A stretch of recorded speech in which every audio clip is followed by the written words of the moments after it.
Assalamualaikum warahmatullahi wabarakatuh. Jangan lupa tonton Tabung Wakaf Umat Official, subscribe, like, and share.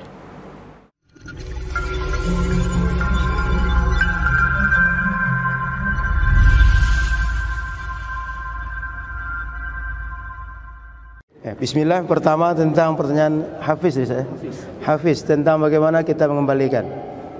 Yang harus kita buat adalah pertama, yang belum jadi pengurus jadilah pengurus masjid, sehingga pengurus masjid ini akan membuat kebijakan. Yang bisa jadi imam jadilah imam masjid, sebab yang biasa mempraktekkan amaliyah di masjid adalah imam. Pengurus imam keduanya pegang oleh kita. Kalau sudah kita ngurus masjid, kalau kita sudah imam, orang tak bisa apa-apa. Maka boleh kita katakan Indonesia ini yang menjadi presidennya masjid itulah orang dua itu, pengurus satu, imam satu. Maka kalau sempat imamnya Wahabi, yang lainnya Ahlu Sunnah, bisa-bisa amaliyah Wahabi yang hidup di situ. Kenapa? Yang praktekkan dia, yang sopir dia, yang bawa mobil kemana-mana dia. Maka apa cara sholat dia, itulah yang kita ikut. Sehingga kadang-kadang dia pula berceramah, dia berfatwa, masyarakat awam tak paham. Dia kan imam, kita ikut. Padahal dia mengaji, kata Samardi, Rabu mengaji, Sabtu sudah berfatwa pula. Rabu mengaji, Kamis berubah pakaian dia, kemudian Jumat nanti dipotong lagi celana dia, Sabtu fatwa dia. Tak ada ilmu orang itu. Maka pertama pengurus masjid harus kita ambil, yang kedua imam masjid. Yang kedua caranya adalah hidupkan pengajian keilmuan. Masalah kita selama ini masjid kita hanya penuh dengan ceramah, hanya sebagai motivasi, hanya sebagai membakar semangat. Kita jarang ngaji kitab. Pada akhirnya amaliyah yang biasa kita buat ada dasarnya, bersanad kepada para ulama, kepada Rasulullah. Karena tak dikaji, kita sendiri tak paham. Begitu sekali ditanyakan orang, kita pula ragu. Setelah itu kita pula takut untuk mengamalkan amaliyah Ahlu Sunnah wal Jamaah. Jadi pengurus-pengurus masjid mesti kita robah, mesti kita perbaiki kurikulum, silabus pengajian masjid kita. Harus arahnya keilmuan.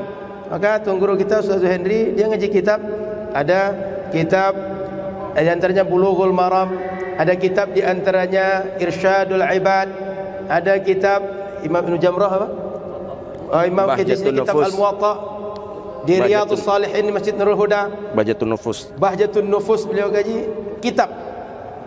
Kalau berdasar kitab, kita mengkaji pemikiran ulama, sehingga kita tidak sedang menentang ulama atau merasa diri ulama. Kalau penceramah kita, dia bukan alim.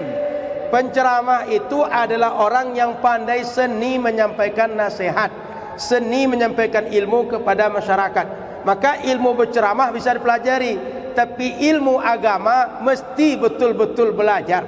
Tak belajar tak dapat. Maka mesti duduk mulazamah dengan guru. Tak dengan guru tak jadi ilmu itu. Sebab ilmu ini diambil dari Rasul. Kalau diambil dari Rasul, maka diajarkan oleh Rasul pada sahabat, sahabat mengajarkan kepada murid, murid mengajarkan kepada murid, sampailah kita muridnya, baru sampai ilmu itu. Kalau tidak, maka kita hanya sedang mencoba-coba mengkarang-karang ajaran Nabi. Jadi mesti kurikulum pengajian kita perbaiki. Minimal inilah Ustaz, sebab supaya tak panjang betul Ustaz. Yang kedua tadi tentang apa ciri kita dengan salafi di antaranya. Betul ya? Yang Ahlu Sunnah, kan semuanya Ahlu Sunnah ya. Fokus kepada bedanya tadi. Ada Muhammadiyah, ada NU, ada berbagai. Oh baik. NU, Muhammadiyah persis seperti bukan mazhab, ormas. Maka mereka semua bukan patokan ini mazhab Syafi'i atau bukan, ini Ahlu Sunnah atau bukan. Bukan. Karena ormas itu organisasi, kita berhimpun. Hanya saja kemudian sebagian kita mengidentikan bahwa ormas NU adalah Ahlu Sunnah. Muhammadiyah dia dekat dengan Salafi. Enggak. Dia berdasarkan amaliyah setiap orang. Karena dalam setiap ormas tak mewajibkan, tak mengharuskan dia harus berkiblat dengan satu. Kalau NU harus dengan keputusan bahsul masail dan seterusnya. Tidak begitu. Yang menjadi mazhab kita dalam amaliyah mazhab yang 4. Mazhab Imam Syafi'i, mazhab Imam Maliki, mazhab Imam Ahmad bin Hanbal, mazhab Imam Abu Hanifah. tidak boleh keluar dari yang 4. Kalau keluar dari yang 4, buktikan sanad anda. Mesti begitu. Dalam akidah Usuluddin mesti Imam Abu Hasan Al-Asy'ari, Imam Abu Mansur Al-Maturidi. Sehingga Muhammadiyah kalau punya himpunan tarjih, itu belum menjadi mazhab agama. Itu menjadi pilihan amaliyah secara kelembagaan orang Muhammadiyah. Tapi bukan kita mengklaim Muhammadiyah agamanya agama tarjih. Tidak. Gitu ya. Jadi mazhab dalam amaliyah itu yang 4 saja. Dalam akidah Imam Abu Hasan Al-Asy'ari, Imam Abu Mansur Al-Maturidi, atau selain itu. Okey? Jadi seharusnya Muhammadiyah aswaja, NU aswaja, Perti aswaja, semuanya aswaja.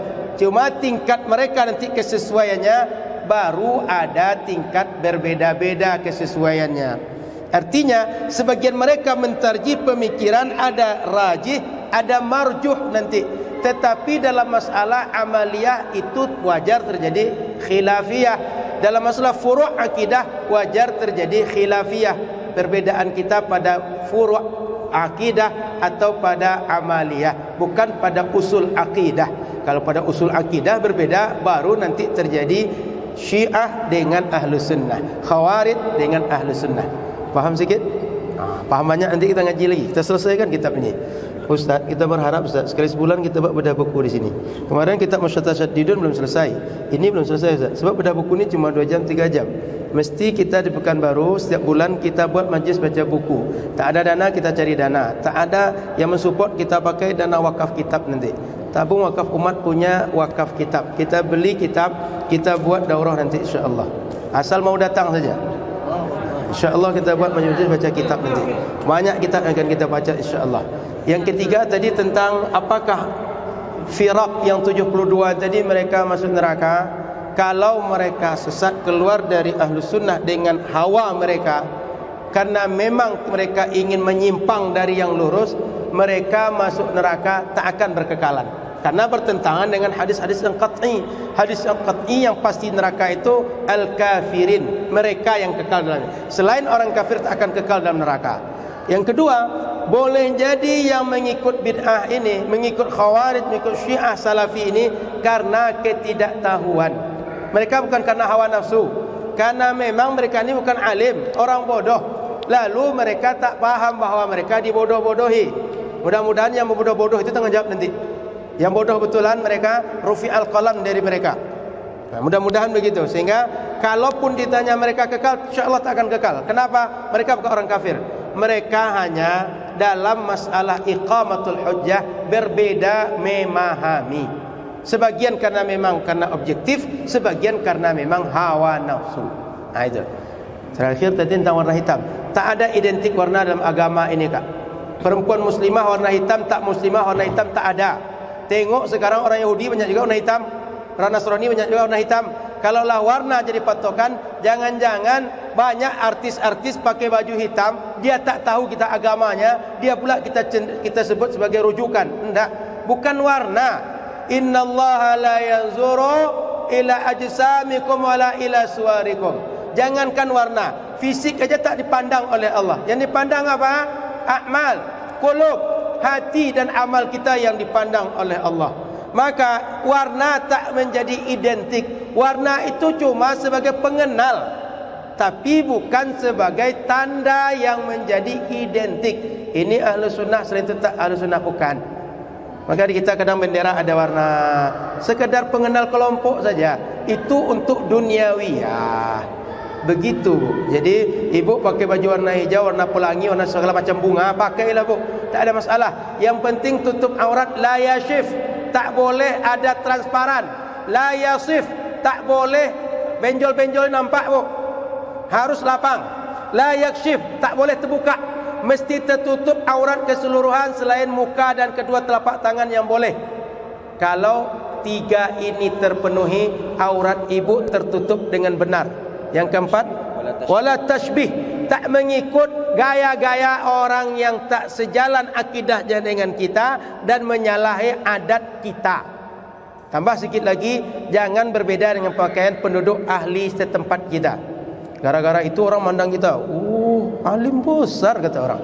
Amah-amahnya besar betul. Jangan begitu pula.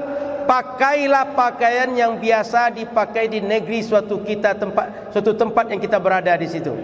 Jangan menjadi perhatian orang sehingga kita menjadi orang yang riak dan sum'ah pula. Gara-gara itu ujung-ujungnya takabur dan sombong dengan pakaian kita. Jadi pakaian bisa mengajak kita sombong juga, Kak. Jadi 5 ini, Kak. Jangan terbuka, jangan sempit, kemudian jangan transparan, kemudian jangan meniru orang-orang kafir. Yang kelima, pakailah pakaian yang umum dipakai oleh daerah kita.